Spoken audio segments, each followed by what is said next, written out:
Isang mapagpalang araw sa ating lahat mga idol.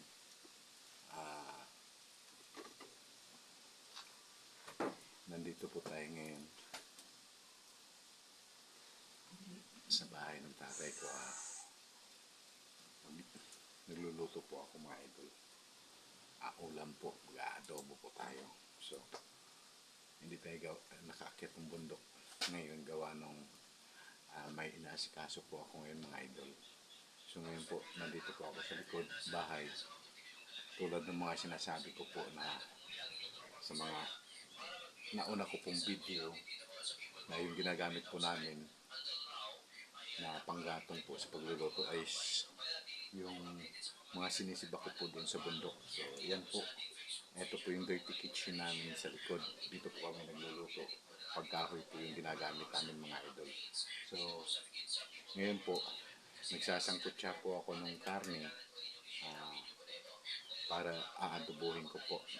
So nandito po mga idol.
So, ayan po mga idol, no? Isinalang muna natin yung karne sa kawali gawa nung pinapalabas natin yung tubig niya. Pag natuyo na po yung karne, wala ng tubig, saka natin siya isasangkot siya doon sa mga recados po natin mga idol. Ayan po. So, may tubig pa mga idol. So, patutuyuin muna natin yan para naman po hindi magiging malansa yung karne natin. So, ito na po yung mga ricados natin mga idol. May luya na po tayo, bawang, at saka sibuyas. So, yung iba po, hindi ko pa po nilalabas mga idol.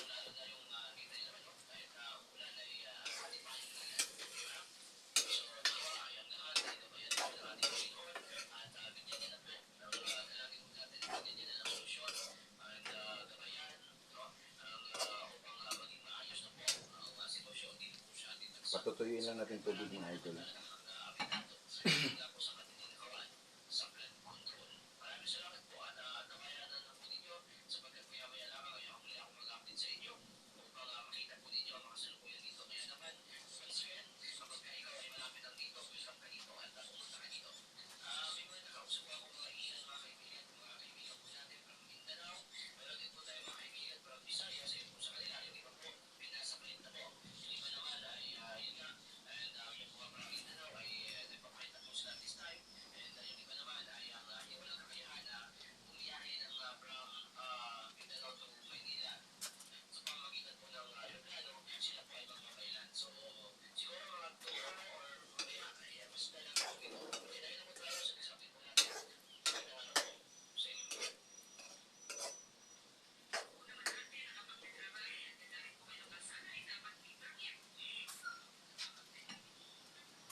Bango.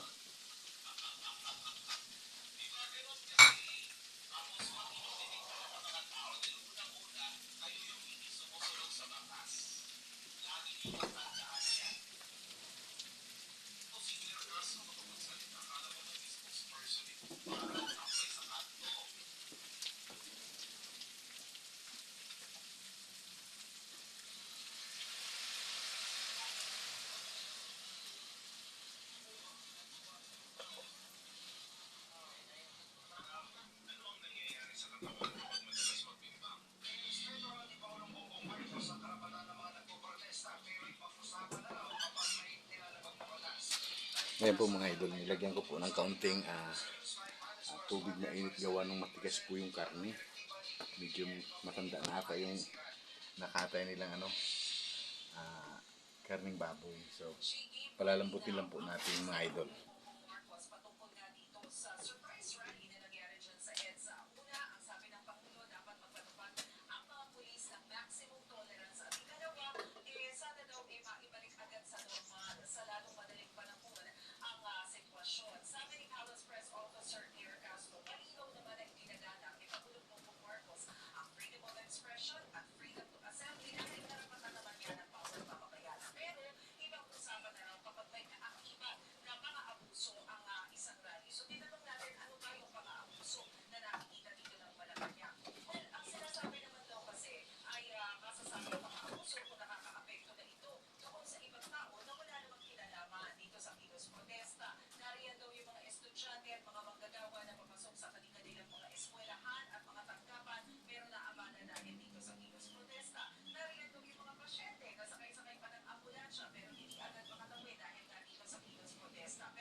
Ayan po, antayin na lang po natin maluto mga idol. Saka natin titimplahan po ng mga condiments po niya, pang-adobo po.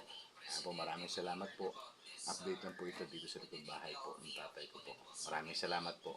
Shout out po sa lahat ng mga followers ko, yung bumibisita po sa munting channel ko po. Biga-biga shout out po sa inyong lahat.